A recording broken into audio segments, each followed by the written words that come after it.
What's going on, guys? Paulie here, and as you know, we finally got the official next-gen version of Apex a couple days ago with the drop of the new collection event. Now, this is all great and a big step in the right direction, but I'd be lying if I said I wasn't a little disappointed in the features that were brought along with it at drop. And I want to start off my analysis by saying this. I am analyzing these improvements from the standpoint of an Apex player who plays the game with competitive intent. With that said, let's get into my analysis. As you can see here from the official Apex Legends page on Twitter, the next gen update introduced 4K output, full 60Hz gameplay, HDR, higher resolution shadow maps, and greater LOD distances. While these improvements are a nice addition, let's break them down into how they help in a competitive setting, which is what 95% of us play Apex for. I mean, the goal of the game is to beat the other players and get the win, right? Okay, so 4K output definitely makes the game look beautiful. But let's just be honest, most of us who play the game competitively are playing on a monitor.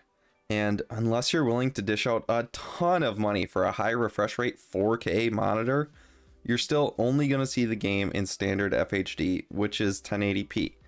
So the 4K output doesn't really mean much. The next feature they added was full 60Hz gameplay. Now, I'm going to be honest in saying this doesn't matter at all, as the PS5 and Xbox Series X have already been consistently maintaining the maximum 60 frames, but more on that later.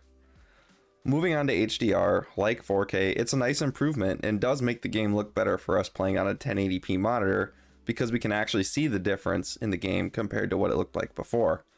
However, this doesn't really make a competitive difference.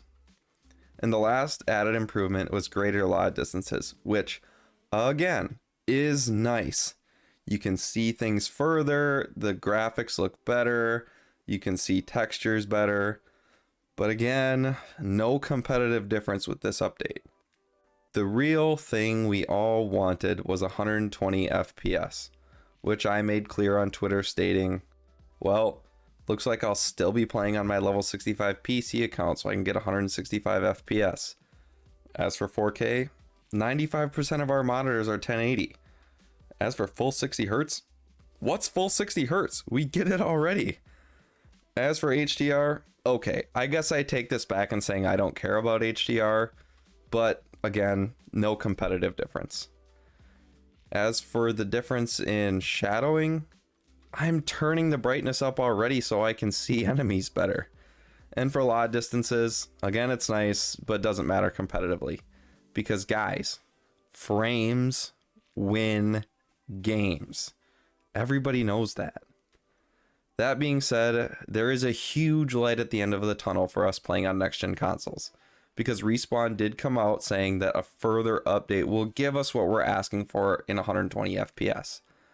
With that said, I don't know when, I don't know how soon, or when any of this is going to come along with 120 frames. But I know I do want it as fast as possible so I can get back on my main account playing with all the skins and stuff that I have gotten throughout playing on my PlayStation 5. So what are your guys' thoughts on the update? Does it really matter as of now? Are the visual improvements enough to satisfy your appetite for the time being? And the big question, what balancing actions do you think they're going to make to aim assist when 120 frames does come out for next-gen consoles in the future? Let me know in the comments down below and like the video if you thought this was interesting. I would be absolutely stoked if we can get 20 likes on this video. So let's try to get that, guys. With that said, have a great day and good luck out there in the Apex games.